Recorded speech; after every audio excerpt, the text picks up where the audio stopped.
My name's Robin Dodd. I'm a landscape photographer based in the UK, and today we're going to show you how I go about creating compositions in woodland in the UK and how I would then go on to edit those compositions.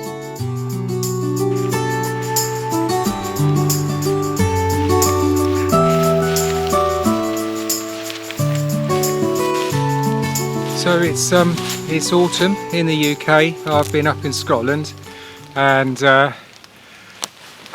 I'm further down south now, 600 miles further south, and as a result we've had autumn up in Scotland, and we've got sort of like about 3 or 4 weeks difference down here. So we're sort of coming right into the peak season of autumn, which is quite cool. And it's beautiful. So today was the first time in quite a while since I've been back that it's had a little bit of fog and mist, so I decided to come out and shoot in that. So you'll see on the video, the idea will be I'll go around the forest here, look for a couple of shots, and then I will probably show you how I will show you how I compose them, but then I'll show you towards the end how, one of them for certain, how I edit it.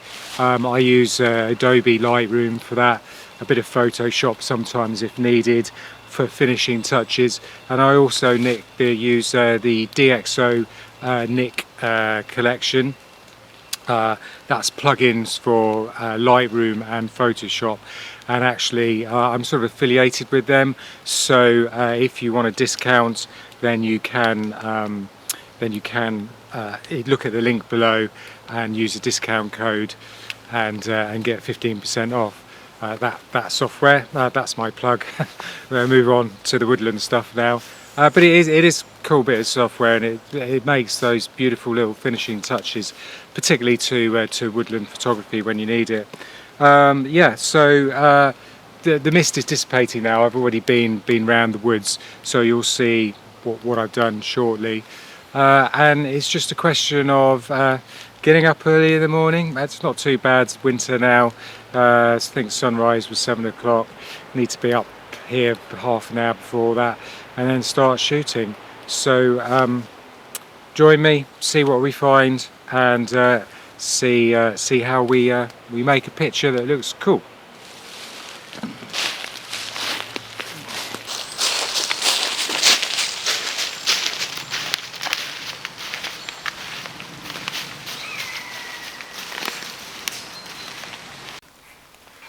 So the mist is fast dissipating. There's a little bit of wind as well, which doesn't help. So just thought I'd show you this composition. So the real main part of it, the subject, is going to be this this lovely beech tree here.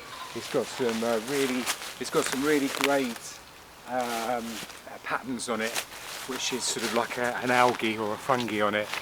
So that looks really cool. It's got a beautiful texture, and then obviously it's autumn, and we've got all the beautiful copper colours behind.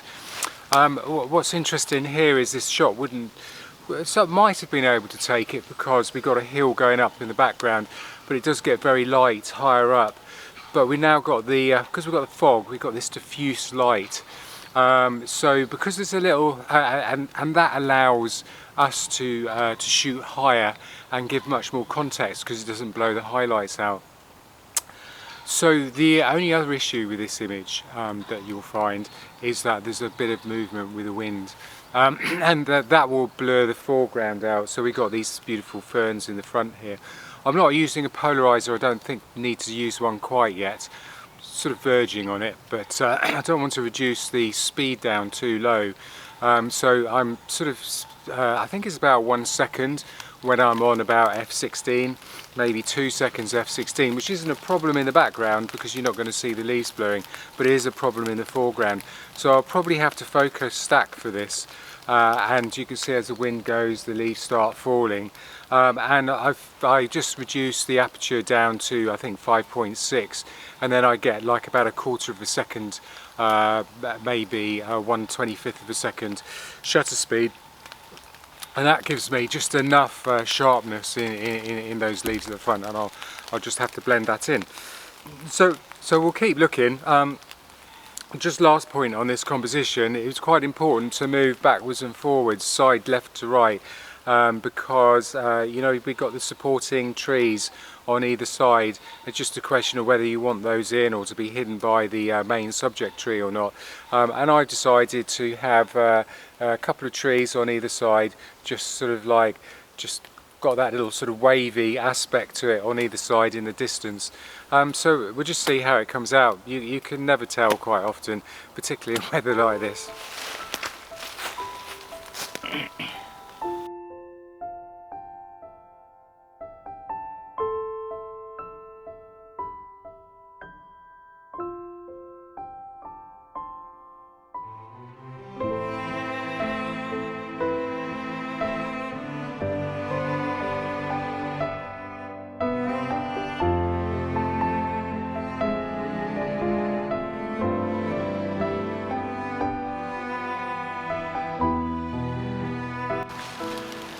So I've just taken the shot here that I really like, the idea of showing the woodland and the copper and the green contrasting.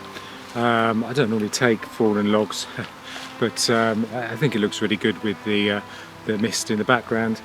So what I just wanted to point out here is where to go within the woodland, as in when I first come into woodlands, I tend to stick to the outer edges of it. These beechland woods, each type of wood is unique, as in whether it be oak or pine or whatever. But beech trees in particular, they have these beautiful copper leaves that fall. But they drop at different times of the year. So the younger ones, they keep them longer.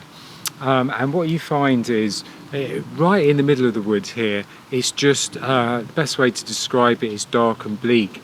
There's very little in the way of these beautiful copper and yellow leaves, and that's because the trees are much taller and they don't give the chance for the smaller shoots and the smaller trees to grow.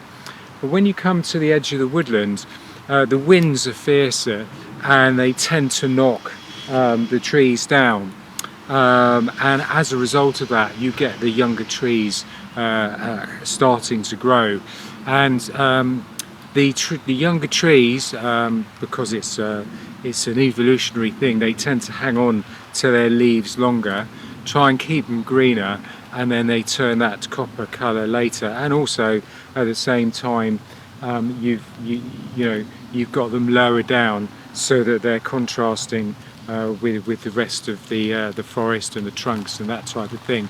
So just don't stick to the middle of the wood or whatever. You just got to move around. Particularly the edge just gives those beautiful light and glow coming through, especially when you've got a little bit of mist as well.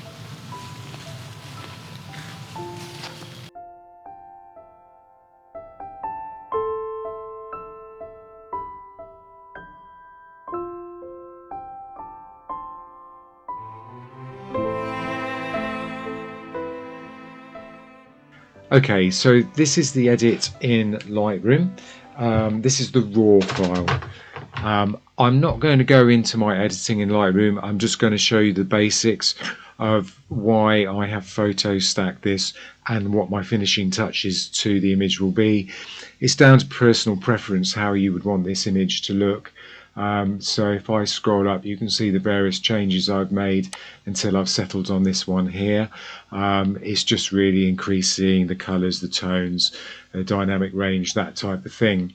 So let's go into the library, and the two images that we're looking at here, this one on the left and this one on the right. There's two images, and the reason there's two images, if you look down here to the right, you'll see that the f-stop here is 6.3. This was done for the foreground, and then if I click on the second image, you'll see again that the f-stop down on the right hand side is f16, and so that gets the whole of the image in focus.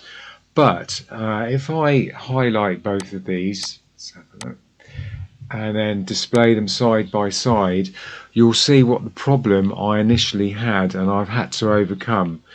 And if I zoom in to 50%, You can see here on the left hand side, go back in again, you can see that we've actually got the ferns in the front sharp. If you look on the right hand side, you can see there's unsharpness, and I can move around the image and you can see down here on the right hand side it's unsharp in various places, but it's sharp on the left hand side, and that is because the left hand image was done at a much faster shutter speed of, well, I say fast, 1/4 of a second, which actually prevents the shake or the movement of the leaves which we got in the right hand image. But the problem is that the background for the f.61 is not as sharp. You can see on the left hand side the tree on the left hand side is nowhere near as sharp as the tree on the right hand side. So we need to fix this, and the only reason that we originally did two images, one at f6.3, was so that we could just blend in the foreground area of this left hand side image and just put that sharpness back in to the ferns, because we knew that they were going to move. It's the only way you can get around this when there's a slight breeze and you've got to use low shutter speeds. Okay, so to blend we need to put this into Photoshop. So if I right click, oh hang on a minute, let's just go to the library. So I've got to make sure that both these images are highlighted. Then I edit in and then it will be Photoshop. I'm going to do this as open in layers in Photoshop, the bottom here, click on that. Okay, great, so we're now in Photoshop. You've got the two images here on the right hand side in the layers palette, and they're ready to go. Sometimes there's a padlock sign on it, you just need to unlock that, but because they've been sent as layers they're not locked. So because they're two images and they're going to be blended, we just need to make sure they're identically aligned.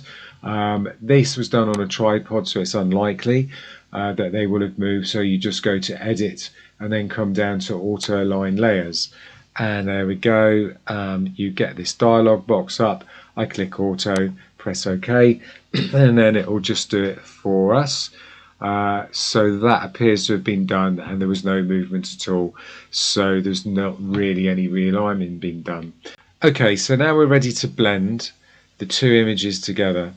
So if I zoom in a little bit, the top one is the in focus, so I'm going to put that as the near.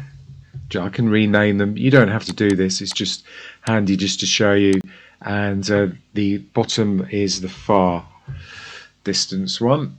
Okay, because if you zoom in you'll see, if I just turn it off you can see the blur there, and if I turn it on, the top layer is the sharper one. Okay, so let's just get this back centralized so that you can see what we're doing. Now I need to highlight both of these, and same again, I go to File, down to Auto Align Layers, but don't click on that one, come down to Auto Blend Layers. But before you do that, the important thing I find, or a very handy thing to do, is to right click on the two selected layers and duplicate the layers and press OK. Okay, so now we've got the copies, we just turn the two copies off so they're not seen. They're just kept into reserve if we want to paint over the top and keep the original copies. Sometimes that happens. It doesn't often, because Photoshop is very good. So we make sure that these two, the near copy and the far copy, are highlighted. We go to Edit. See, the Auto Align Layers will actually become below that to Auto Blend Layers. Click that. Then what happens is a dialog box comes up. It says stacking images. You just click that one at the bottom, seamless tones and colours and content aware fill. Just make sure those boxes are ticked, and that will default each time you come back to it. Press OK. There you go, the effect has taken place, and now if you look here on the right hand side we have our blended copy, and that is the copy that we got. So sharp in the front and as sharp as we wanted at the rear as well. So that is perfect. Great. So now what I'm going to do is I'm going to use Nick Collection just to finish this off. And the reason I'm doing that is because I want some more sharpness in the front and some contrast. And so what I do is I like this blurry area in the background here. I mean, that's the whole point of a misty autumn type of image, and you want that diffuse look. But in the front, I want people to be, their eye to be drawn to it and see that beautiful texture that we had here. You can see it and it's perfectly fine at the moment, but I just want to enhance that slightly. So what I will do is I've got my Nick Collection plugin here. You can set it up so that you have your plugins and they open in the panel on the right hand side. I'm not going to bother about the selected masks here. We don't need to worry about that. I delve into that in more detail on another video. Just press open.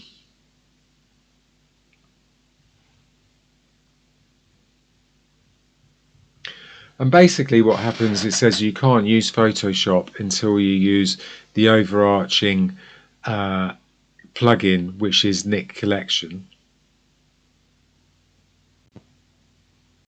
Okay, so now we've opened up with the Nick 8 Color EFX collection, which deals with colors and tonality. Now on the left hand side you can see there's various tools here you can use, and the stars beside them are the ones that I use quite often. And the one that we're going to use is to do with contrast and tonality. And we can see Pro Contrast here. I'm not going to use that because that's an overall global adjustment. What I'm going to use is the tonal contrast. I much prefer this for Woodland. And if I press plus, that loads the tool in the right hand side with its default numbers, which are a bit over the top when you start off, but you quickly adjust them. So if I turn this on and off, you can see how it affects the contrast and tonality within the picture. But I just want to affect this area at the front here and the front tree, the front beech tree. So what I'm going to do is I'm going to turn those right down. That's down to about 20. That's on the midtones, 10 on the shadows, and probably 12 on the highlights. Now if I click that on and off, you can see that's much finer, and it gives me what I want on the tree, but it's not giving me what I want in the background because it's also affecting background. I don't want that to happen. So leave that on, and what we do is we come down to our local adjustments, and if I click the button here on the bottom left hand side, that's the local adjustment tool, and that's the round elliptical control. And what I'm going to do is I'm going to add it onto here. So if you saw that, you'll have seen that now it's sharper in the front, and the back went much more ethereal again, which is the way I want it. But I want to refine this. So what we do is if we click the masking tool on the right hand side here, click this top button, you'll see where the mask is affecting. And what we can do is we can just use the slider to drag the size of it down. And then if you press, if you click on the one that you've already done and then press Alt on your keyboard and then just go up like that, just make it a bit smaller, it's duplicating it. And what we do is we move these around, and the algorithm basically picks areas that it thinks we are looking at. And so I'm just duplicating it, keeping the Alt button, moving it around. Okay, so now you can see from the mask that we have all the tree covered. So basically that's going to put the effect where the white areas are. So what you need to remember is it reveals on the white and doesn't reveal on the black. So what you can see here is some of the areas in the background are actually being affected. So we can prevent this from happening by clicking the local adjustment elliptical button again, and then dragging it across. But if you press Alt before you put it on, it goes to a minus. So this is this is going to a negative and taking it away. And then again we can just do Alt and duplicate this one around that area, just to make sure it's that area at the front that we're dealing with and not any other areas. Okay, so that's basically the mask that we've got. If I then take the picture of the mask off, or the mask overlay off, this is what we're left with. If I click the whole effect on and off, you can see very slightly that we've got our tonal adjustments in the front, but not anywhere in the image, which is exactly what I want. And really, you just apply that, and then that will go back as a layer in Photoshop. So here we are with a finished edited item. When you come to print, is pin sharp, front to rear, and got some beautiful tonal contrast in the foreground. And all we need to do is flatten this by going up to layer, flatten, press OK when it says discard hidden areas, and then I just turn it off at the top here. Just click the off button, and then it asks you if you want to save, and you just click yes, and that will save back into Lightroom. Well, I hope that was helpful to you in some way. The next video that I'm going to do will be more macro within the woodland, so we're going to be looking at mushrooms and fungi and that type of thing, and how I go about creating those images.